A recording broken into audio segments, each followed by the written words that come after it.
میرے نبی کریم علیہ الصلوۃ والسلام کی صفائی کا، نفاست کا، حضور کے حسن کا، ظاہری حسن کا جو اللہ نے دیا تھا، اس کا حال یہ ہے کہ رب فرماتا ہے والضحیٰ واللیل اذا سجا، محبوب تیرے چمکتے ہوئے چہرے کی بھی قسم ہو، اور جب اس کے گرد زلفیں چھا جاتی ہیں مجھے اس کی بھی قسم ہو۔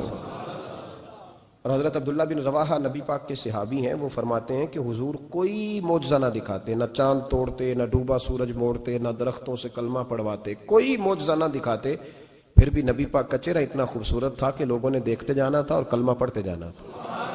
یہ حضور علیہ السلام کے ظاہری حسن کا حال تھا، لیکن اس کے باوجود اللہ کے محبوب آئینے کے سامنے کھڑے ہو کے کنگھی فرماتے تھے، تیل استعمال فرماتے تھے۔ اللہ کے محبوب علیہ السلام اپنے بالوں کے درمیان سے مانگ نکالتے تھے، آدھے بال ایک طرف ہوتے تھے، آدھے ایک طرف ہوتے تھے، اور صحابہ فرماتے ہیں کئی دفعہ حضور امامہ اتارتے تو ان بالوں کے بیچ جو خوشبو لگی ہوتی اس کا رنگ بھی ہم دیکھا کرتے۔ حضور صاف لباس پسند کرتے تھے۔ ایک شخص کو حضور نے دیکھا، اس نے میلے کچیلے کپڑے پہنے، تو حضور نے ٹھنڈی آہ بھری، فرمایا کاش یہ دھو کے کپڑے پہنتا۔ ایک شخص کو دیکھا بال بکھرے ہیں، کنگھی نہیں کی، تو حضور فرمانے لگے کاش یہ کنگھی کر لیتا۔ نفاست پسند آدمی پہ نا بوجھ بنتا ہے۔ جو آدمی، آپ کو پتہ ہے کہ امام شافعی تو فرماتے ہیں جمعے والے دن غسل کرنا واجب ہے، مت غسل نہ کرے تو جمعہ ہی نہیں ہوگا۔ اگرچہ ہمارے امام صاحب کے نزدیک سنت ہے۔ یہ سنت کب بنا؟ ایک دن نہ بہت سارے لوگ اپنے اپنے کام سے اٹھے مسجد میں آ گئے، مسجد نبوی میں۔ کوئی کسان تھا تو کھیت سے اٹھ کے آ گیا، کوئی مزدور تھا تو مزدوری سے اٹھ کے آ گیا۔ تو مسجد میں جب بہت سارے لوگ جمع ہوئے نا، تو بعض لوگوں کو دقت محسوس ہوئی، تو رسول کریم علیہ السلام نے فرمایا کتنا ہی اچھا ہو کہ تم جمعے والے دن نہا کے آیا کرو۔ بس وہ صحابہ کا مزاج ہمارے والا نہیں تھا کہ تفصیل بتائیں، حکمت بتائیں، ملے گا کیا، ثواب کتنا، نہ نہائے تو گناہ، یہ کوئی نہیں۔ حضور نے کہا کہ نہا کے آؤ تو کتنا ہی اچھا ہے۔ پھر کسی صحابی نے کبھی بھی بغیر غسل کیے جمعہ ادا ہی نہیں کیا۔ کسی نے بغیر غسل کے کبھی جمعہ ادا ہی نہیں کیا نا۔ اسلام بڑا خوبصورت دین ہے۔ حضور نے فرمایا جو کچا پیاز کھائے وہ مسجد نہ آئے، پہلے مسواک کرے، دانت صاف کرے، پھر آئے۔ نبی پاک صلی اللہ علیہ وسلم نے فرمایا جو کچی مولی کھائے مسجد نہ آئے۔ مولی کھانا جائز ہے، پیاز کھانا جائز ہے، لیکن منہ سے بدبو آتی ہے۔ نبی پاک علیہ السلام کا ظاہری حسن کیا بات ہے۔ میلاد مبارکہ میں نبی پاک علیہ السلام کی جو چیز بڑی کھل کے واضح ہوتی ہے وہ رسول اللہ کا حسن و جمال ہے۔ آپ کی والدہ سیدہ طیبہ طاہرہ حضرت سیدہ آمنہ رضی اللہ تعالیٰ، اماں جی کہتی ہیں کہ میرے محبوب جب میرے بطن اقدس میں آئے تو جو تکالیف عورتوں کو ہوتی ہے مجھے ان میں سے کوئی تکلیف بھی نہیں ہوئی۔ اور اماں جی کہتی ہے مجھے کبھی کوئی ثقل، کوئی بوجھ محسوس نہیں ہوا۔ اور فرماتی ہیں کہ جو ولادت کے وقت لوگوں کو، عورتوں کو تکلیف ہوتی ہے مجھے وہ بھی نہیں ہوئی۔ اور فرماتی ہیں کہ نبی کریم علیہ السلام پیدا ہوئے تو ہمیں حضور علیہ السلام کی ناف کو کاٹنا نہیں پڑا، ناف بریدہ پیدا ہوئے، ختنہ شدہ پیدا ہوئے۔ آپ کو پتہ ہے عورتیں غسل دیتی ہیں بچے کو پیدا ہونے کے بعد، لیکن میرے محبوب نے سجدہ ہی کر لیا پیدا ہوتے ہی، امتی امتی کہتے ہوئے پیدا ہوئے۔ حق نے فرمایا کہ بخشا الصلاۃ والسلام، اور پہلے سجدے پر روز ازل سے درود۔ میرے امام فاضل بریلوی کا جو انداز تکلم ہے نا، اس کی بھی حد ہی کوئی نہیں، کوئی حد ہی نہیں، کہاں تک ان کی محبت جاتی۔ کہنے لگے پہلے سجدے پہ روز ازل سے درود، یادگاری یہ امت پہ لاکھوں سلام، یادگاری یہ امت پہ لاکھوں سلام۔ بتائیے بغیر وضو کے، بغیر غسل کے سجدہ ہو جاتا ہے؟ تو حضور نے سجدہ کر کے بتایا کہ اللہ نے مجھے پاک صاف پیدا کیا ہے۔ نبی پاک صلی اللہ علیہ وسلم کی والدہ نے جب یہ باتیں ارشاد فرمائیں تو لوگوں نے پوچھا ان سے کہ اماں جی پھر آپ ایک جملے میں بتائیں کہ ماجرا سارا کیا تھا، آخر ایک ولادت تو ہوئی نا، آپ کے وجود اطہر سے ایک بچہ تو نکلا، تو یہ کیا تھا؟ تو سیدہ آمنہ فرمانے لگی خرج منی نور، بس میرے وجود سے ایک نور نکلا ہے، بس میرے وجود سے ایک، اور روشنی آتی جاتی ہے تو کسی کو تکلیف نہیں دیتی، ایک نور نکلا۔ میرے رسول کریم علیہ السلام کو ظاہری حسن بھی کمال دیا، اور پھر حضور کی نفاست پسندی، صفائی پسندی۔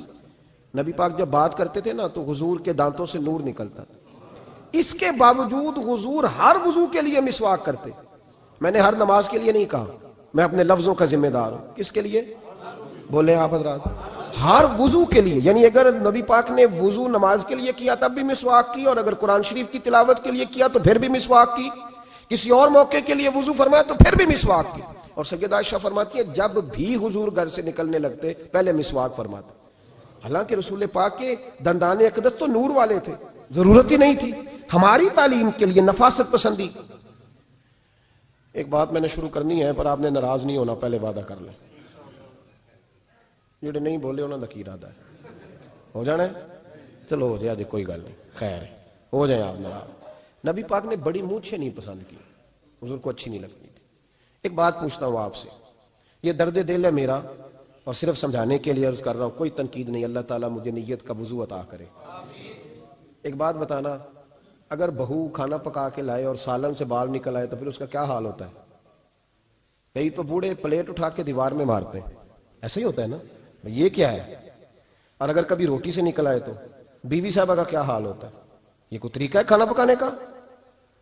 اور اللہ تعالیٰ معاف کرے، اگر کبھی ہوٹل میں چلے جائیں امیر لوگ 15,000 کا ڈنر کرنے، تو وہاں کسی سالن کی پلیٹ سے بال نکل آئے تو پھر تو پیسے کیا دینے ہیں، پھر تو ان کو اور جرمانہ ہو جاتا ہے. یہ تو سارے بال نکل آئے تو مشکل. اور ویسے بھی جو نفاست ہے نا طبیعت کی، اس پر بوجھ بنتا ہے. بال کھانے میں ہو، آٹے میں ہو تو بوجھ بنتا ہے. تو بڑی مونچھوں والا دوست، بھائی، بزرگ جب پانی پیے گا تو بال پانی میں جائیں گے کہ نہیں جائیں گے؟ حکیم اور ڈاکٹر کہتے ہیں کہ کینسر کے مرض کا خطرہ ہے. اب باقی بھی راضی نہ ہو، حضور نے بڑی مونچھیں بھی پسند نہیں کی اور چھوٹی داڑھی بھی پسند نہیں کی. حضور نے فرمایا داڑھیاں بڑھاؤ، مونچھوں کو پست کرو، مشرکین کی مخالفت کرو. اور ایک مقام پہ رسول پاک علیہ السلام نے یہاں تک فرمایا کہ جو مونچھیں پست نہیں کرتا وہ ہم میں سے ہے ہی نہیں. اتنے سخت لفظ. ایک صحابی تھے، آپ یقین کریں نا، کئی دفعہ دوستوں کو کہنا پڑتا ہے اور کئی دفعہ نا مجھے محسوس ہوتا ہے کہ یار ہم روز ہی کہتے ہیں، لیکن کہتے پتہ کیوں ہے کہ بوجھ بنتا ہے وہ بندہ جو اس طرح کی تباہ کے ساتھ آتا ہے، جو حضور نے پسند نہیں کیا. ایک شخص نبی پاک کے سامنے آیا، قاضی عبد الدائم دائم صاحب نے لکھا ہے، بڑی خوبصورت بات لکھی ہے. کہنے لگے حضور کے سامنے وہ اکثر آیا کرتا تھا تو مونچھیں بڑی تھی، حالانکہ داڑھی بھی بڑی تھی، مونچھیں بھی بڑی تھی. 2-4 دفعہ حضور نے باتوں باتوں میں تحت اللفظ سمجھایا. کچھ بندے نہیں سمجھتے، تحت اللفظ سمجھاؤ یا بڑا کھول کھول کے سمجھاؤ پر بات سمجھنے کو تیار نہیں ہوتے. پتہ نہیں کیا ایسا حسن ہے بھئی، جو حسن نبی پاک نے پسند نہیں کیا وہ کبھی حسن ہو سکتا ہے، کبھی خوبصورتی ہو سکتی ہے. وہ کسی کا ذاتی کلچر تو ہو سکتا ہے پر دین کی تہذیب نہیں. نبی کریم علیہ السلام نے کئی دفعہ سمجھایا تو ان کی سمجھ میں بات نہ آئی. ایک دن وہ بیٹھے ہوئے تو حضور نے ایک صحابی سے فرمایا کینچی لاؤ. کہنے لگے میں سمجھ گیا کہ میرے ساتھ کچھ ہونے لگا ہے. ساتھ ہی حضور نے فرمایا ایک مسواک بھی لانا. کہنے لگے میں نے کہا بچت ہو گئی، میرے تو دانت صاف ہے. تو یہ شاید اس کی بات ہونے لگی ہے جس کے دانت بھی ٹھیک نہیں. دونوں چیزیں جب آ گئی نا تو حضور اٹھے اور نبی پاک نے مسواک ان کے ہونٹوں پہ رکھی. اسی سے آبی ہونٹوں کے اوپر مسواک رکھ کے تو اوپر سے حضور نے مونچھیں کاٹ لی. فرمایا یہ نہ ایسا کرو، یہ چیز مجھے پسند نہیں ہے. حضور نے نفاست پسندی کو. اب تو اللہ تعالیٰ خیر کرے ملانگا آ گئے مارکیٹ میں، ملانگ، درویشی، فقیری، ان کے پاس رش بھی زیادہ ہے، ان کے درباروں پہ بھی رش زیادہ ہے. جی کہتے ہیں حضرت صاحب درویش آدمی ہے. بھئی روٹی تو پورے ٹائم پہ کھاتا ہے، مونچھیں کٹوانے میں ہی درویش ہو گیا. نہ بال کٹواتا ہے نہ مونچھیں کٹواتا ہے. یہ گرو نانک کی تعلیمات ہیں، یہ نبی پاک کی تعلیم نہیں. وجود کا کوئی بال نہ کٹوانا یہ سکھوں کا طریقہ ہے. مسلمانوں کا یہ انداز، یہ کدھر کی فقیری ہے؟ دین کوئی غلاظتوں والا ہے معاذ اللہ، کہ بابا کپڑے نہیں بدلتا، بابا غسل نہیں کرتا، بابا بال نہیں کٹواتا. بابا ہے پاگل ہے. قطعی طور پر کوئی فقیری نہیں. فقیری صرف وہ ہے جو میرے نبی نے کیا ہے صلی اللہ تعالی. اس منبر پر بیٹھنا فقیری ہے چونکہ حضور ہر جمعے بیٹھا کرتے تھے. مصلی پہ نماز پڑھانا فقیری ہے چونکہ حضور ہر جمعے ہر 5 نمازوں کی حضور امامت فرماتے تھے. دین کی تبلیغ کرنا فقیری ہے جو میرے نبی پاک کیا کرتے. خلاف پیغمبر کسے راہ گزیر، وہ فقیری نہیں، وہ تماش بھی نہیں ہے، لوٹنے کا طریقہ ہے. اس کے علاوہ کوئی سٹائل نہیں. فقیری صرف وہ ہے جو رستہ میرے رسول پاک نے ہمیں عطا فرمایا، اس سے ہٹ کر کوئی فقر نہیں. میری بات کی سمجھ آ گئی آپ حضرات کو؟ نبی پاک علیہ السلام صاف لباس، اچھے کپڑے، اجلا انداز. اچھا جو بات جہاں میں لے کے جانا چاہ رہا ہوں اس کو سمجھیں. ایک آدمی ظاہری طور پر بڑا خوبصورت ہو پر کپڑے میلے کچیلے پہنے، وہ بھی بندہ اچھا نہیں لگتا. ظاہری بھی حسن ہو، کپڑے بھی اس کے صاف ہوں، لیکن بولے سخت، باتیں ترش کرے، تلخ جملے بولے تو اس کی بھی ساری پرسنالٹی ڈیمیج ہو جاتی، ختم. بڑا اچھا آدمی تھا، بڑا نورانی چہرہ تھا، بڑی خوبصورتی تھی، بڑا صاف ستھرا تھا، بڑا پاکیزہ تھا، کپڑے بھی بڑے خوشبو والے پہنے ہوئے تھے، بڑے صاف ستھرے لباس میں ملبوس تھا. لیکن جب اس نے بات شروع کی اور بزرگ تھا، سفید داڑھی تھی، معاذ اللہ تعالیٰ کسی بچے کو گالی دے دی، اچھا لگتا ہے؟ مجھے بتائیں اس کے پاس بیٹھنے کو دل چاہتا ہے؟ اس کی ساری پرسنالٹی جو ہوتی ہے وہ خراب ہو جاتی ہے. شخصیت کا جو ایک بھرم ہوتا ہے وہ ٹوٹ جاتا ہے. ایک روایت میری نظر سے گزری اور کیا ہی انداز ہے، امام زرقانی نے لکھی.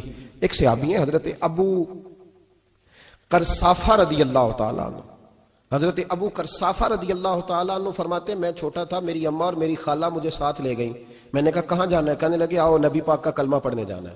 پڑھیے درود شریف صلی اللہ، سارے پڑھیے، پھر پڑھیے ایک دفعہ صلی اللہ تعالیٰ علیہ. حضور کا ذکر ہو تو فوراً درود پڑھنا چاہیے. نبی کریم علیہ السلام کی بارگاہ میں نا میری خالہ اور میری اماں دونوں مجھے ساتھ لے گئیں کلمہ پڑھنے. کہتے ہیں جب ہم حضور کی بارگاہ میں پہنچے، کلمہ پڑھا، واپس آئے تو میری اماں اور میری خالہ آپس میں بات کرنے لگی. میری خالہ کہنے لگی تو نے دیکھا ہے ان کا بولنا کتنا مزیدار تھا. میری خالہ کہنے لگی تو نے تو وہ دیکھا لیکن وہ جو غلام آیا تھا اس کے ساتھ ان کا رویہ کتنا پیارا تھا. تو نے دیکھا جب وہ کھانا کھا رہے تھے تو پہلا خیال انہوں نے ہمارا کیا. بار بار وہ ان کا ذکر کرتی، کہتے آپس میں حضور کی شانیں بیان کرتی، میری اماں بھی میری خالہ بھی. بالآخر بات لمبی ہو گئی تو میری اماں بولی، کہنے لگی بس کر، ہم کتنی عظمتیں بیان کریں گے، مجھے تو 3 باتیں سمجھ میں آئی ہیں. کتنی؟ 3 باتیں مجھے سمجھ میں آئی ہیں. کہا وہ کیا؟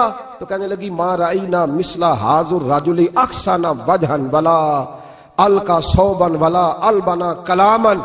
کہنے لگی مجھے تو 3 باتیں سمجھ میں آئی ہیں کہ نہ اتنا خوبصورت چہرے والا کوئی شخص دیکھا ہے، اور نہ اتنے صاف کپڑوں والا کو دیکھا ہے، اور نہ ہی اتنی میٹھی بولی بولنے والا کوئی دیکھا ہے. تینوں باتوں کی کمال ہے. ظاہری حسن بھی کمال، کپڑوں کی صفائی بھی کمال، اور رسول پاک کا بولنا بھی کمال، لب و لہجے میں مٹھاس بھی خوبصورتی والی. یہ اصل حسن ہے کہ ظاہراً بھی انسان بڑا منزہ ہو، باطناً بھی بڑا صاف ستھرا ہو. میرے رسول پاک علیہ السلام کا طریقہ مبارکہ پتہ کیا تھا؟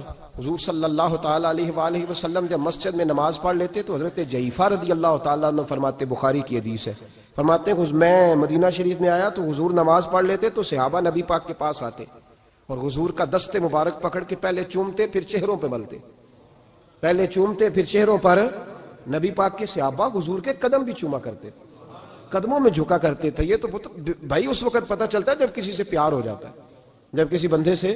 میں اکثر مثال دیا کرتا ہوں اکثر کہ کسی کا بچہ پیشاب کرے تو کہہ آتی ہے، الٹی آتی ہے، لیکن اپنا بچہ بالوں میں بھی کر دیتا ہے.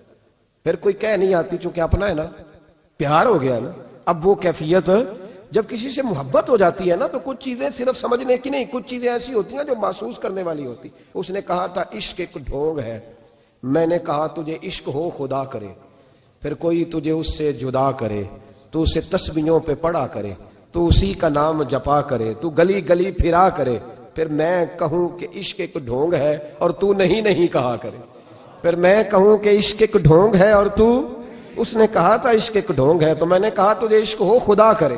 بھائی یاد رکھو جب انسان کو محبت ہوتی ہے تو پھر اس کے انداز بدل جاتے ہیں، اس کے طور طریقے تبدیل ہو جاتے ہیں. وہ میں اکثر ایک بات کہا کرتا ہوں، میں کہتا ہوں بچہ باہر سے برگر کھا کے آ جاتا ہے رات کو، اماں کہتی بیٹے روٹی کھا لو، کہنا تو گوبھی پکائی میں نہیں کھانی، حالانکہ برگر کھا آیا ہے، دور سے کھا آیا ہے. تو اماں اس کو کہتی ہے پھر میں سوئیاں نہ بنا دوں تھوڑی سی اپنے بیٹے کو، فٹافٹ چاول نہ تجھے ابال دوں، ساتھ میں باریک دال بنا دیتی. کہتا نہیں میری مرضی کا پکاتے ہی نہیں، میں نے نہیں کھانا. ایسے اب ابا جو ہے نا، ابا وہ اماں کو سمجھا رہا، کہتا چھڈ پرا، بھوک لگے گی تو آپ ہی کھا لے گا، تھوڑا ایڈی ٹینشن ہے ایویں پہ تینوں ستاندا ہے. اماں کیا کہتی ہے؟ کہتی نہیں مجھے نیند نہیں آ رہی، کھائے گا تو سکون آئے گا. اب اس کو آپ لاکھوں دلیلیں دیں کہ سیاںا بیان ہے، بچہ نہیں ہے، 22 سال کا ہے، 24 سال کا، چھوڑ تو کیا کر رہی ہے. لیکن اماں کو کوئی سمجھا سکتا؟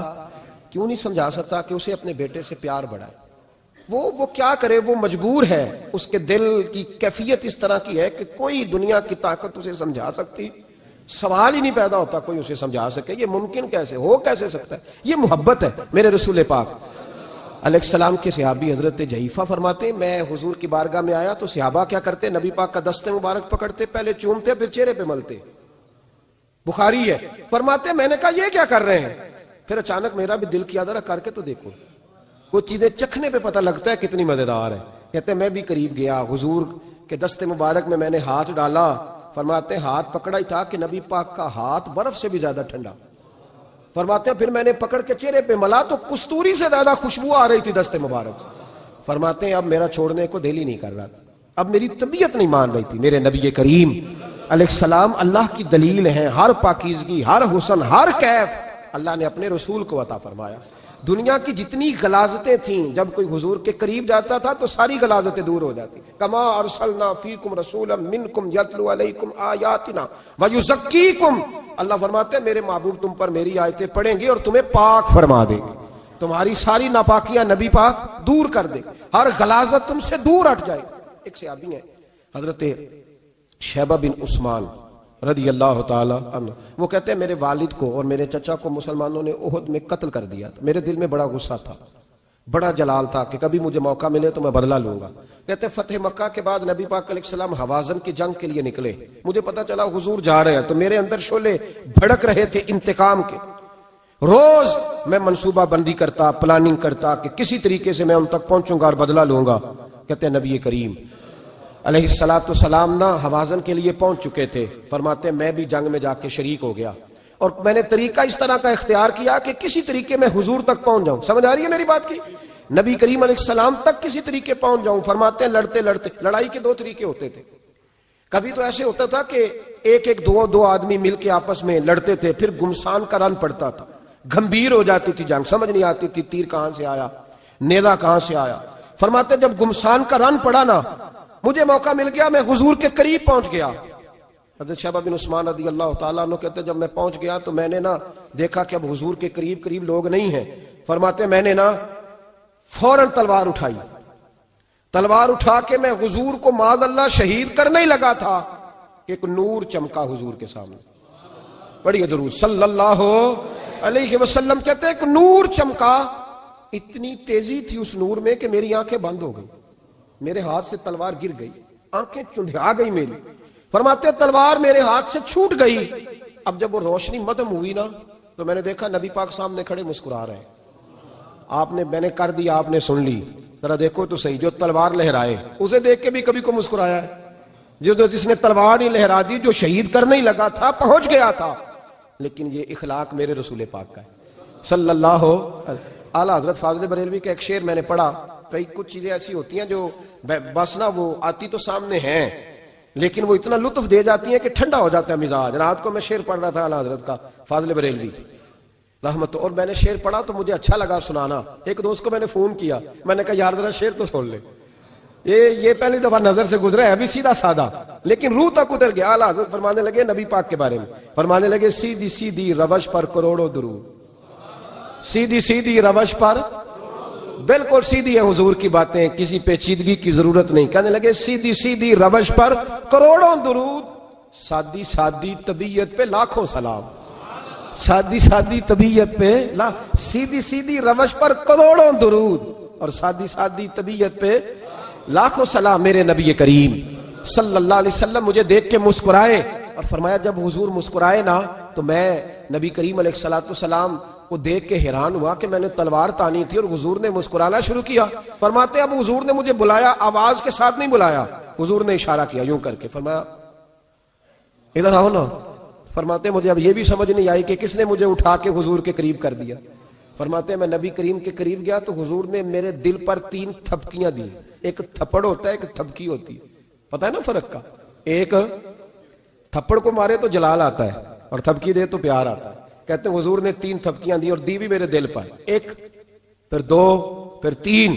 کہتے ہیں پہلی تھپکی دی تو میرے اندر سے کفر نکل گیا، دوسری تھپکی دی تو میرے اندر ایمان داخل ہو گیا، اور تیسری تھپکی جب نبی پاک علیہ السلام نے دی تو مجھے ہر چیز سے بڑھ کر رسول اللہ سے پیار ہو گیا، محبت ہو گئی نبی کریم سے۔ آپ فرماتے ہیں اب حضور نے نا فوراً میرے ہاتھ میں تلوار تھمائی، فرمایا پہلے تو ہمارے خلاف لڑ رہا تھا، تلوار پکڑ، اب ہماری طرف سے لڑ، تلوار پکڑ اور لڑ۔ آپ فرماتے ہیں میں اتنا لڑا کہ جو حضور کا دشمن سامنے آتا میں گلا کاٹ دیتا، جو آتا میں اس کے ٹکڑے کر دیتا۔ فرماتے ہیں پہلے میں باپ کا بدلہ لینے آیا تھا، اور اب میرا یہ حال ہے کہ اگر میرا باپ بھی سامنے آئے گا تو میں اس کا بھی گلا کاٹ دوں گا، لیکن حضور کے قریب کسی کو جانے نہیں دوں گا۔ حضرت شیبہ بن عثمان کہتے ہیں جنگ ختم ہو گئی، حضور خیمے میں گئے، میں بھی گیا۔ اب نبی پاک لوگوں سے باتیں کر رہے ہیں، حضور لوگوں سے باتیں کر رہے ہیں، میں ایک کونے میں بیٹھا سوچ رہا ہوں کہ میں تو بدلہ لینے آیا تھا، یہ میرے ساتھ ہوا کیا؟ حضور لوگوں سے باتیں کرتے جا رہے ہیں، میں سوچتا جا رہا ہوں کہ میں تو انتقام لینے آیا، یہ کیا معاملہ ہوا؟ کہتے ہیں محبوب نے اچانک میری طرف نظر اٹھائی اور فرمانے لگے شیبہ ایک ارادہ تو نے کیا تھا جو غلط تھا، اور ایک ارادہ میرے رب نے کیا ہے اور تیرے اوپر فضل فرما دیا ہے۔ فرماتے حضور نے اب مجھ سے فرمایا کوئی خواہش ہو تو بتاؤ، مانگ لو کچھ مانگنا ہے تو۔ میں نے عرض کی یا رسول اللہ میری بخشش کی دعا کر دیں، بڑا میرا خوفناک ماضی ہے، میں اسلام کا بڑا دشمن رہا ہوں، حضور دعا کر دیں یاد ماضی عذاب ہے یا رب، چھین لے مجھ سے حافظہ میرا، یا رسول اللہ بڑے گناہ ہیں میرے، دعا کر دیں۔ کہتے میں نے دعا کے لیے کہا اور حضور پھر دوسرے لوگوں سے باتیں کرنے لگ گئے، کبھی اس سے کبھی اس سے کبھی اس سے۔ میں سوچنے لگا کہ میری بات کا کوئی جواب ہی نہیں آیا۔ جب تو 3 بار میں نے سوچا تو میرے کریم نے پھر توجہ میری جانب کی اور فرمایا تو نے بخشش کی دعا کا کہا تھا، میں نے سن لیا ہے، رب کریم نے تیری بخشش فرما دی ہے، اللہ نے تجھے بخش دیا ہے، تیری خطائیں رب کریم نے معاف کر دی۔ نبی پاک کے دست مبارک کی برکت، رسول پاک۔ ایک صحابی تھے حضرت فرقد ان کا نام تھا رضی اللہ تعالی۔ پہلے نا میں جب گفتگو کیا کرتا تھا نا تو میں صحابہ کا نام نہیں لیتا تھا، میں کہتا تھا ایک صحابی فرماتے ہیں، چونکہ صحابہ کے نام مشکل تھے، لوگوں کو یاد نہیں رہتے۔ ایک دن میرے دل میں خیال آیا کہ نام لیں گے نہیں تو انہیں آئیں گے کیسے، چلو خود کسی کو یاد ہو جائے گا۔ تو مجھے اچھا لگا، پچھلی دفعہ میں نے حضرت سعد بن ناجیہ کا نام لیا تو مجھ سے میرے دوستوں نے کہا ذرا لکھ کے دیں کیا نام تھا۔ مجھے خوشی ہوئی کہ یار اگر یہ لفظ کہے جائیں گے تو لوگوں کو دلچسپی ہوگی۔ حضرت فرقد ایک صحابی تھے، اور یہ وہ صحابی ہیں جنہوں نے حضرت عمر کے زمانے میں موصل کا علاقہ فتح کیا تھا، بڑے دلیر تھے، ان کی 4 بیویاں تھیں۔ وہ کہتے ہیں جب بھی یہ گھر میں آتے تو خوشبو اتنی اعلیٰ لگا کے آتے کہ ہم حیران ہو جاتی۔ عورتیں زیادہ تیاری کرتی ہیں نا مردوں سے کہ نہیں؟ کیا آج کل مرد زیادہ کرتے ہیں؟ چلو میں درد چھوڑو، میں اپنی اصلاح کرنا، تسی دوواں گلاں تے انجن کیتا ہے، اب پتہ نہیں سچ کیا ہے، کون زیادہ تیاری کرتا ہے؟ چلو بیٹھے جو مرد نے، ویسے میرے پاس جو اخباری تراشے ہیں ان میں یہ لکھا ہے کہ آج کل مردوں کے میک اپ پہ زیادہ خرچ آنے لگا ہے، یہ تحقیقی رپورٹ ہے۔ اور پاکستان میں سب سے زیادہ جو اخراجات ہیں وہ میک اپ کے سامان کے ہیں۔ پہلے لڑکیاں بیوٹی پارلر جاتی تھی، اب لڑکے بھی جاتے ہیں۔ پہلے صرف دلہن جاتی تھی، اب سارا خاندان جاتا ہے۔ اللہ تعالیٰ معاف کرے۔ اس کے باوجود بڑی غربت ہے ملک میں، پریشانی بھی بڑی ہے، اس کے علاوہ ہمیں غریبوں کا درد ہے، اس کے باوجود ہم لوگوں کی مدد کرنا چاہتے ہیں۔ پتہ نہیں کیا ترجمہ کیا ہم نے غریب پروری کا، کیا معنی بنایا، اللہ ہی بہتر جانتا ہے کہ وہ چیزیں جن کی بالکل حاجت نہیں، بالکل ضرورت نہیں، ان پر لاکھوں لٹا کے کہتے ہیں وہ دیکھو بیچارے کو روٹی نہیں مل رہی۔ تو بھائی آپ مہربانی کرتے خالی کنگھی کر لیتے، باقی پیسے غریب کو دے دیتے۔ لیکن چلے معیار ہے نا ہمارا اپنا معیار ہے، اس پر میں جاتا نہیں، بات نہیں کرتا۔ نبی کریم علیہ السلام کے صحابی، ان کی ازواج کہتی ہیں کہ اب عورتیں زیادہ تیاری کیا کرتی تھی، لیکن وہ جب گھر آتے نا تو اتنی خوشبو لگاتے، کہتی ہم چاروں مل کے کوشش کرنے لگی، ڈھونڈنے لگی کہ وہ خوشبو کا پتہ کریں جو یہ لگاتا ہے۔ ہم نے بازار سارے تلاش کر لی۔ عرب کے اندر آج بھی خوشبو کا بڑا شوق ہے اور بڑی مہنگی خوشبو ملتی ہے، کبھی آپ بازار جائیں، کہتی ساری خوشبوئیں لگا لی، تھک گئیں۔ ایک دن چاروں سوتنے مل کے بیٹھی، کہنے لگی ہم نہیں اس کا مقابلہ کر سکتے، آج پوچھ ہی لے کہاں سے خوشبو لگاتا ہے، پوچھ ہی لیتے ہیں، چلو بات ہی ختم ہو جائے، پوچھ لیں۔ یہ ہم جتنی مرضی اعلیٰ لگائیں، جب یہ آ جاتا ہے نا، کچھ لوگ میرے محفل ہوتے ہیں، جہاں آ جاتے ہیں وہاں چھا جاتے ہیں، تو یہ جب آتے ہیں تو چھا ہی جاتے ہیں۔ کیا کریں، اس طرح کا میرے محفل ہے، کیا کریں اس کا؟ فرمانے لگی ایک دن چاروں سوتنوں نے مل کے ان کو بٹھا لیا، کہنے لگی بتاؤ تو صحیح خوشبو کون سی لگاتے ہو؟ کہنے لگے کوئی بھی نہیں، کبھی لگائی نہیں، آج تک نہیں لگائی۔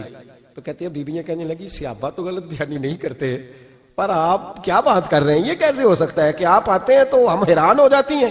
فرمانے لگے جس دن کی تم لگی ہوئی ہو نا میری خوشبو کا مقابلہ کر دے، مجھے پہلے دن کا پتا ہے۔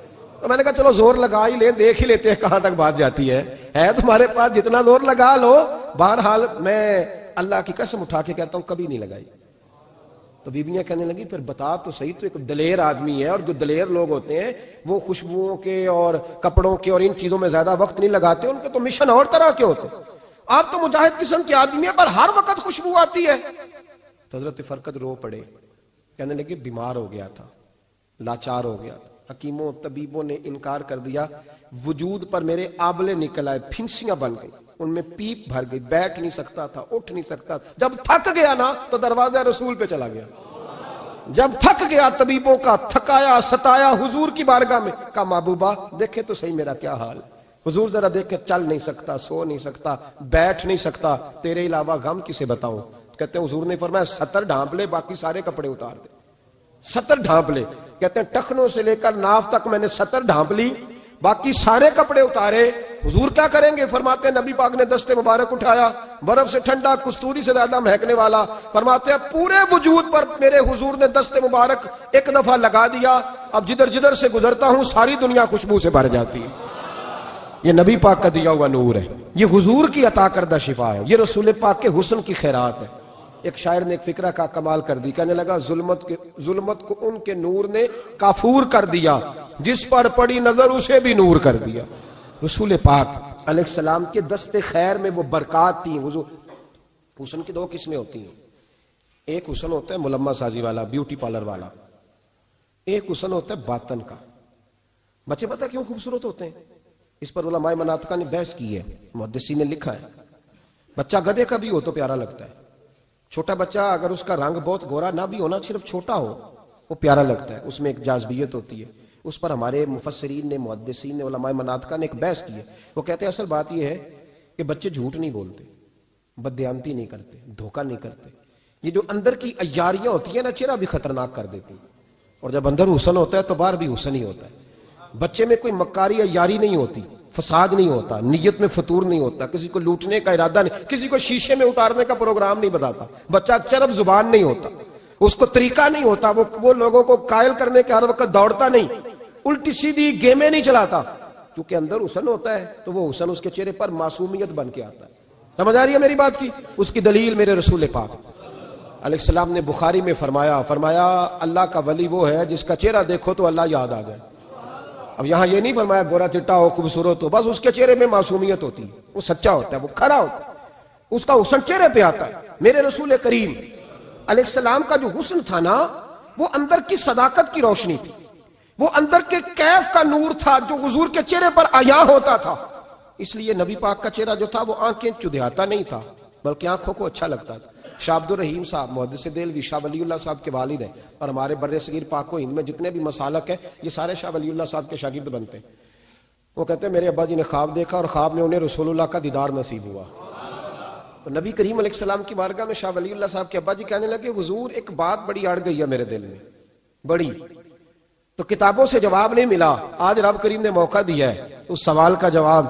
تو کہ عبد الرحیم پوچھو کہ یا رسول اللہ حضرت یوسف کا حسن دیکھ کے لوگوں نے انگلیاں کاٹ لی، پر آپ کو تکنے والے تکتے ہی رہے، کوئی بھی ہوش نہیں ہوا، کسی نے انگلی نہیں کاٹی۔ تو کہتے ہیں محبوب نے فرمایا عبد الرحیم رب کریم نے اپنی غیرت کے ساتھ میرے حسن پر 70,000 پردے ڈالے، یہی بہتر ہے کہ پردوں میں وہ پردہ پوش رہے، وہ اگر پردے اٹھا دے تو کسے ہوش رہے۔